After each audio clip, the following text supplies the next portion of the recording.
여러분 안녕하세요. 10월 13일 여의도 펀드매니저TV 금일 시장 전망 및 투자 전략 시작하도록 하겠습니다. 네, 어제 저녁에 CPI가 발표가 됐는데 우리의 뒤통수를 후려 갈겼죠. 근원은 4.1, YY는 3.7, 예상은 3.6을 했는데 3.7이 나왔다. 이 부분 이제 미스가 나온 거죠. 근원은 4.1 예상대로 나왔다. MOM은 0.4 이렇게 나왔는데 아주 좋지도 아주 나쁘지도 약간 뉴트럴해서 약간 나쁜 쪽으로 나왔는데 예상보다는 좀 살짝 빠졌으면 좋았을 것 같은데 그렇다고 이게 크게 예상을 너무 크게 벗어난 건 아니었는데 그동안 며칠간 주가가 상승한 부분을 좀 돌려놓는 많이 돌려놓지는 않았지만 이익 실현 물량이 나오는 그런 모습이었다. 이렇게 이해를 해야 될 것 같아요. 반대로 반도체 부분은 상승이 지속됐습니다. 필라델피아 반도체 지수는 0.3% 이상에서 상승하면서 끝이 나는 나름대로 강한 모습을 보였는데 막판에 좀 돌려 세운 게 그나마 다행인 그런 모습이다. 이렇게 볼 수 있어요. 우리나라 시장은 딱 예상하면 딱 한 가지죠. 이틀간 많이 올랐기 때문에 오늘 이익 실현, 차익 실현 물량이 쏟아질 가능성이 높아 보이고 오늘이 주말이기 때문에 포지션을 가져가지 않을 사람이 많을 것이고 이러한 것들 때문에 가격도 좀 많이 빠질 것 같고 또 하루 종일 가격의 출렁임이 굉장히 강할 것이다. 따라서 이 변동성, 하루 동안에 나타나는 변동성이 시장을 지배할 것이고 누가 많이 빠지고 누가 적게 빠지고 누가 반대로 또 소규모 섹터에서 순환면 올라올지 모르는 그러한 예측이 좀 불명확한 그런 시장이다. 이렇게 봐야 될 것 같아요. 제가 이제 결론에서도 많이 썼지만 제가 최근에 계속 여러분들이 쑥으리라 그냥 움직이지 말고 가만히 있어라 이 이야기를 많이 하죠. 줍줍도 하지 말고 포지션을 줄이지도 말고 늘리지도 말고 그냥 그대로 있어라. 과거 한 30년 운영 경험을 해보니까 항상 변동성과 연말에 갈수록 이 보이지 않는 이벤트들이 많이 나오더라. 사기도 그렇고 팔기도 그랬을 때는 가만히 있어야 되죠. 그래서 시장의 방향성이 좀 정해지고 내년에 어떤 기대감들이 시장에 반영되고 또 3분기 어닝 시즌에 들어왔으니까 실적이 또 이 바닥을 좀 돌려 세우고 굳건하게 해주고 기술적 반등이 충분히 나올 수 있는 그런 가능성이 있기 때문에 일단 좀 정중동하고 지켜보자 이렇게 결론을 내고 있는데 그 결론은 변함이 없습니다. 오늘도 수구리 좀 천천히 보고 참고 견디셔서 방향이 정해질 때까지 배 깔고 견디셔야 되는 거죠. 자, 이제 시장의 관심은 기업 실적으로 옮겨질 것 같아요. 다음 주부터 아주 활발하게 나타날 기업 실적들이 시장을 움직이는 키포인트가 될 것이다. 따라서 기업 실적들을 주말에 지속적으로 찾아보고 지난달 거 한번 보고 또 지난 분기 거 보고 자기가 투자했던 미국 종목들 보고 국내 주식도 보고 이렇게 실적을 좀 탐구해보고 깊게 분석해보고 숫자적으로 써보고 관리해보는 그런 공부하는 주말을 좀 보내시기 바랍니다. CPI 배신 그러나 견딜만한 하루였다. 이렇게 결론을 내리고 금일 시장 전망 및 투자 전략 시작해보도록 하겠습니다. 구독, 좋아요 많이 눌러주십시오. 네, 금일 주식 미국 시장 종가 한번 봅시다. 다우는 0.48, 나스닥은 0.62, S&P 500은 0.62. 그런데 이렇게 하락을 했다가 다시 막판에 돌려 세우는 모습. 네. 윗꼬리에 달랐다가 다시 아랫꼬리 달고 망치 뭐라 그러나요? 이런 형태? 예. 이런 형태가 나오고 있습니다. 좀 더 많이 돌려서 거의 보합 수준까지 붙였으면 참 좋을 건데 또 그 정도 힘은 아니다. 이렇게 봐야 될 것 같아요. 하지만 최악의 상황도 아니다. 이렇게 미국 시장을 봐야 될 것 같다. 필라델피아 반도체 지수 올랐다고 제가 이야기했죠. 필라델피아 반도체 지수가 오른 게 브로드컴이 VM웨어를 인수합병을 하려고 중국에 승인 요청을 했는데 중국에서 합병 승인이 나는 것 같아요. 이 VM웨어라는 무슨 회사냐? 클라우드 컴퓨터와 가상 시장 AI 관련 소프트웨어를 만드는 회사인데 브로드닷컴이 VM웨어를 사고 싶었는데 이제 중국 하락이 나면서 3% 정도 오르게 끝났고 엔비디아도 플러스로 끝난 거죠. 네, 나름대로 주요 핵심 종목들이 상승으로 끝난 그런 모습도 우리가 좀 눈여겨봐야 된다. 또 어제부터 지속적으로 비만, 당뇨 치료제인 일라이릴리와 노보노르디스크가 오늘도 플러스로 끝이 났죠. 이런 것들이 좀 희망을 가지고 전부 다 빠지진 않았다. 나름대로 의미 있는 종목들과 섹터는 있었다. 이러한 것들을 잘 추려서 깔고 앉으셔야 됩니다. 미국 CPI YI로 3.7 지난달과 같았죠. 3%까지 빠진 이후 2%대로 내려갈 줄 알았는데 7월에 6월부터 8월부터 다시 이제 올라서는 그런 모습. 유가와 주거비, 이번에는 주거비가 이제 문제가 발생한 거죠. 주거비. 이 주거비의 핵심은 금리입니다. 네. 금리가 빠지지 않으면 주거비는 빠지기 힘들죠. 그래서 집주인들이 금리가 오르면 주거비에 렌트비에 또 이것을 붙여서 올리는 거죠. 정가를 시키는데, 따라서 금리 인하 환경이 조성되지 않고는 쉽게 주거비가 빠지긴 힘들지 않을까, 그런 생각입니다. 그만큼 금리라는 게 전체적으로 자산과 또 이 자원을 배분하고 이 가격을 정하고 이러한 중요한 기능이 있기 때문에 금리의 움직임이 현재 시장의 핵심 키워드죠. 근원 CPI는 지난달 4.3, 이번 달 4.1. 예상과는 들이 맞았습니다. 이제 다음 달에 이제 3%대로 좀 내려와야 되는데, 유가하고 주거비가 핵심 키포인트다.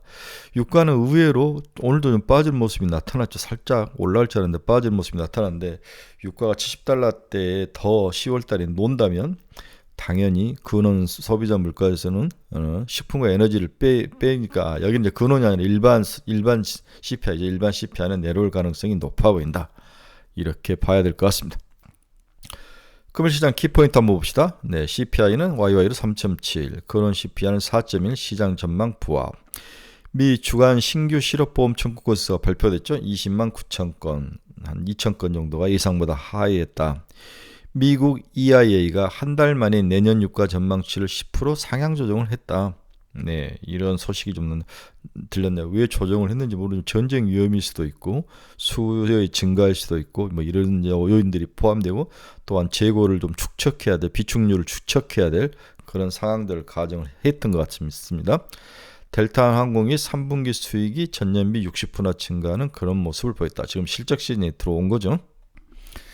뭐 이렇게 실적이 좋게 나왔는데 델타 항공은 오늘 2.31%나 하락을 했어요. 35.15달러. 네, 아무래도 현재 전쟁 상황을 반영하는 게 더 크게 작용을 하지 않았을까, 그런 생각이 듭니다. 미국이 중샹산 포럼 참석 예정이다. 샹산 포럼 처음 들어봤네요. 미중 군사 채널 개선 징후가 나타났다. 중국 국유자본 4대 은행 지분을 매입한다. 증시 부양을 기대하는 걸 돈을 지금 투입해서 넣어주는 거죠. 중 배터리 소재 업체들 한국, 모로코를 통해서 우회적으로 미중 시장을 노리고 있다. 네, 저는 뭐 충분히 가능한 이야기일 거다. LG엔솔 지앱 합작 공장, 미국 공장 안전 규정 위반으로 3억 6천만 원입니다.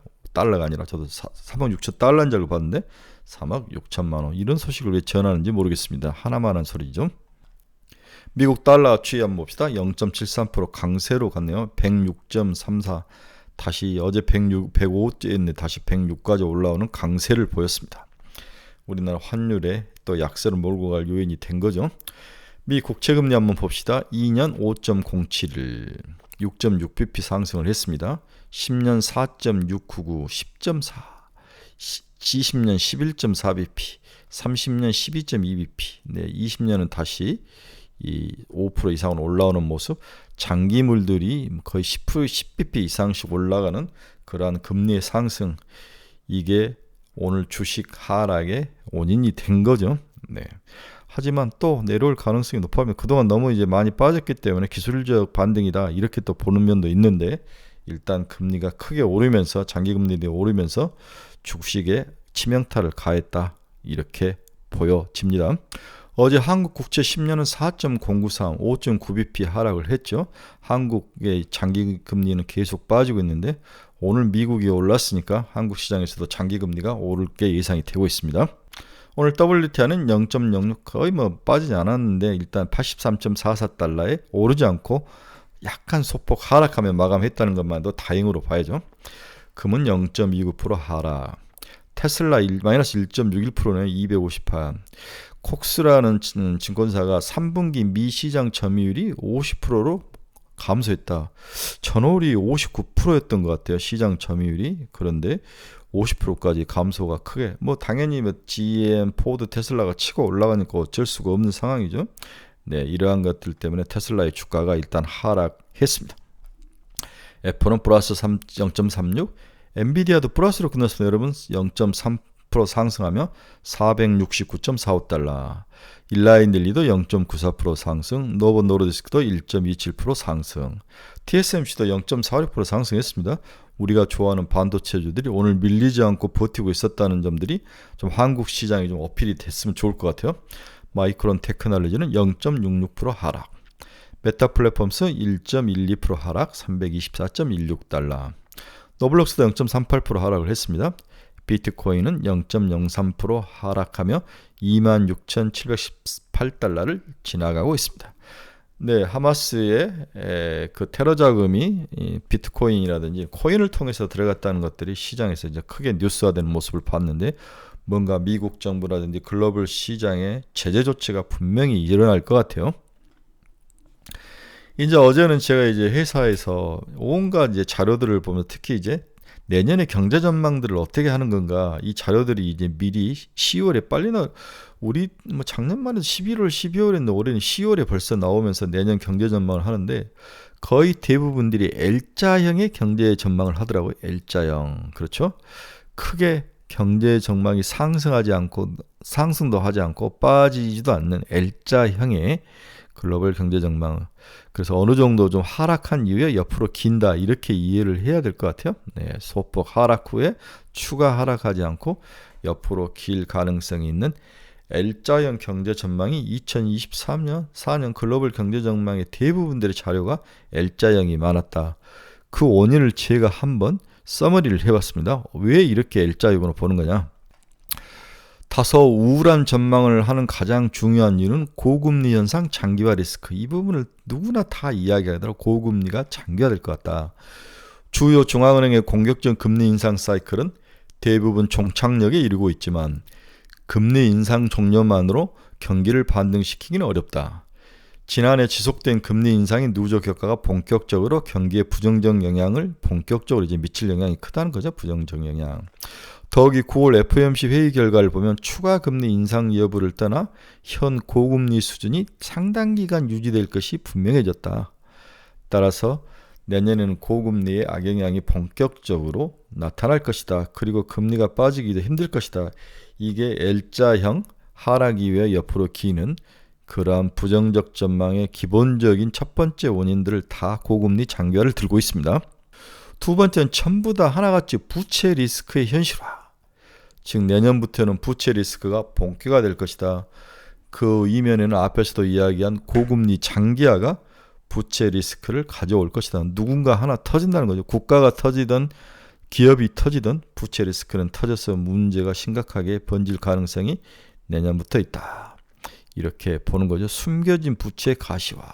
뭐 중국의 지방정부라든지 그다음에 중국 경제의 어떤 부채 리스크, 이런 것들, 이를 누구나 다 공통적으로 지금 내년 경제 전망에 지적을 하고 있는 두 번째 요인입니다.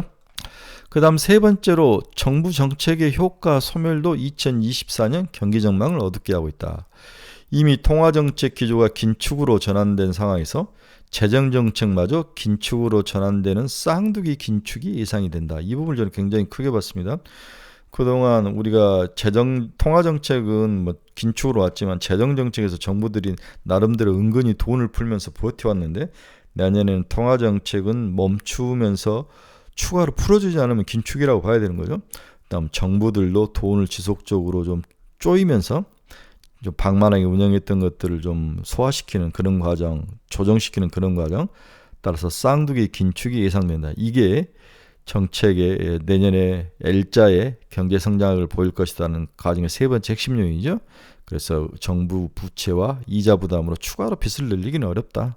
그 다음 선거들이 좀 많이 있죠. 국가들이 이러한 것들로 돈을 늘리기는 힘들 것이다 라는 생각을 듭니다. 물론 선거를 앞두고 돈을 갑자기 긴축하면 떨어지기 때문에 선거에 떨어지기도 안 되는데, 이 선거가 끝난 하반기부터는 주로 상반기 선거들이 많고, 미국 내년 11월에 이제 선거가 있는데, 이런 것들을 볼 때 쉽게 상대방의 공격의 빌미가 될 수 있는 추가 완화 정책은 좀 힘들 것 같다 생각도 좀 듭니다. 그래서 국내 경기도 역시 대리스크, 저성장 리스크에서 쉽게 벗어나기는 힘들 것 같다. 이렇게 한국도 내년에 어려울 것이다 라고 예상을 하고 있습니다. 그래서 L자형 흐름, 하락한 이후에 추가 하락보다는 옆으로 기면서 또 반등도 없는 거죠. 상당히 어려운 한 해가 될 것이다. 이게 모든 애널리스트들이 지금까지 내년 전망한 자료를 제가 서머리를 해보니까 이런 이야기들이 주류를 이뤘다. 이렇게 정리가 됩니다.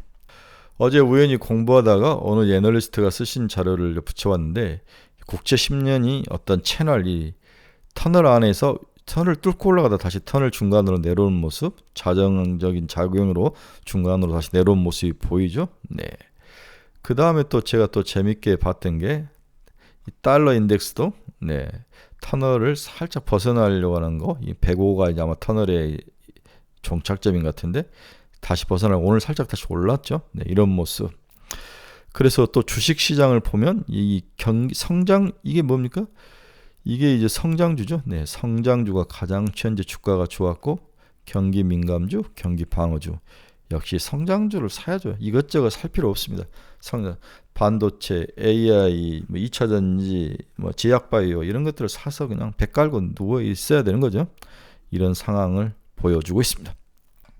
네, 결론 한번 봅시다. 전일 미국 CPI 발표는 주식시장 악재로 작용하며 주가 하락의 주범으로 등장을 했죠. 그러나 생각보다 주가가 잘 버티며 끝이나 금일 한국 시장에 폭락은 없을 것이다. 그러나 이틀간 크게 오른 관계로 이익 실현 물량 출회가 당연히 나올 것으로 보이죠. 따라서 매도의 강항도보다는 하루 동안에 움직이는 가격 변동성이 시장을 지배할 것이다. 그래서 잘못 사거나 팔면은 박살날 수 있으니까 수그리고 있어야죠. 문제는 향후 CPI가 하락할 가능성이 있느냐 마느냐에 달려 있는 거죠. 향후 CPI. 이 CPI를 결정하는 두 가지 요인은 에너지 가격하고 임대 같은 주택 이런 임차 가격 이런 것들이 시장을 잡을 것이다. 네. 그래서 금리의 움직임이 매우 중요하다. 네. 주거비 상승이 지금 CPI의 핵심 주범인데 이 주거비 상승을 결정하는 것은 결국 금리라는 거죠. 따라서 금리가 하락하는 환경 조성이 마련되지 않으면 CPI 하락에 대한 희망은 당분간 힘들 것으로 보이며 이는 지속적으로 높은 금리가 유지되면서 시장의 고통을 강하게 강할 가능성이 있다. 그런데 이제 10월 달에 FOMC가 없는 11월 달에 FOMC가 회의가 있죠. 그런데 이게 10월 미국 CPI 발표 전날인가 아마 FOMC 회의가 일어나기 때문에 CPI가 빠진 부분을 또 혹시 빠진다면 이 부분을 반영하지 못하게 일어날 확률이 많은 거죠. 그러나 이미 이제 다 지수는 서로 미리 받아서 보기 때문에 결정을 하는데 그렇게까지 영향을 안 미칠 수는 없을 것 같습니다. 미리 받아 보겠죠. 앞에서도 제가 수구리라 배 깔고 있어라는 말을 자주 우리 카페에서는 하는데 그 이유가 30년 경험을 해보니까 한번 이렇게 무너져서 내려오면 바로 반등이 못하더라. 특히 대불안의 환경요소, 전쟁이라는 환경요소 때문에 무너져서 내려오는데 그럴 때는 항상 이 전쟁이 또 테러가 일어나든지 확전이 된다든지 뭐가 있으면서 항상 한두 번에 더 어려움을 겪은 후에 안정을 찾더라. 우리 우크라이나 전쟁도 그렇지 않습니까? 이런 것들을 봤을 때 쉽게 멋을 줍줍하거나 성급하게 매도로 나서는 것은 아닌 것 같다. 일단 수그리고 있어서 시장의 바람의 방향이 좀 정해져요. 지금은 먹는 시장이 아니라 지키는 시장인다고 제가 여러 번 강조를 했습니다. 지금은 뭔가를 먹는 시장이 아니라 지키는 시장이다. 너무 쫄 필요는 없습니다. 여전히 오늘 미국 시장 끝난 걸 보니까 반도체 강하죠. 네, 반도체, AI, 2차전지, 제약바이오, 자율주행 성장성이 높은 섹터 위주로 상승할 가능성이 있습니다. 이 고비만 잘 넘어가면 저는 충분히 기술적 반등은 가능할 것 같다. 특히 어닝 서프라이즈 실적 시즌에 들어오기 때문에 특유의 미국의 어닝 서프라이즈가 시장을 반등해서 기술적 반등으로 돌려놓을 것이다. 이렇게 기대를 해봅니다. 이번 주말은 공부 좀 하셔야 됩니다. 주로 자기가 투자하는 종목들을 다시 한번 모든 뉴스 다 보고 그 다음에 실적 전망 한번 다 보고 이렇게 꼼꼼하게 보시고 여러분들의 체크를 하셔야 됩니다. 놓으면 안 됩니다. 꾸준히 밑빠진 독에 물을 부을 수 있는 그 자세로 해야만 주식에서 돈을 벌 수 있다. 주식은 디지털이 아니라 아날로그다. 많이 보고 많이 읽고 많이 생각하고 많이 써보고 기록하고 관리하고 아셨죠? 주식을 잘하는 사람들의 특징입니다. 네, 오늘은 좀 장 초반에는 두들겨 맞다가 좀 올라갔다 내려갔다 하지만 그렇게까지 좋아 보이진 않습니다. 하지만 막 폭락할 것 같지는 않습니다. 이틀간 오른 부분을 좀 돌려놓는 그런 시장 예상이 됩니다. 그렇다고 줍줍 하시면 안 됩니다. 무조건 지금 아무것도 하지 마라. 아무것도 하지 말고 기다려라. 기다려서 바람의 방향이 바뀌기를 때까지 기다려야 됩니다. 이것도 인내의 과정이죠. 손가락 근질근질 하신 분은 나는 하수다라고 생각해야 됩니다. 네, 즐거운 주말입니다. 오늘 좀 시장이 잘 버텨서 끝나서 주말을 좀 좋은, 정말 나들이 가기 좋은 10월이죠. 좀 즐겁게 보낸 주말이 되시기 바랍니다. 여러분, 일요일 저녁에 뵙겠습니다. 감사합니다.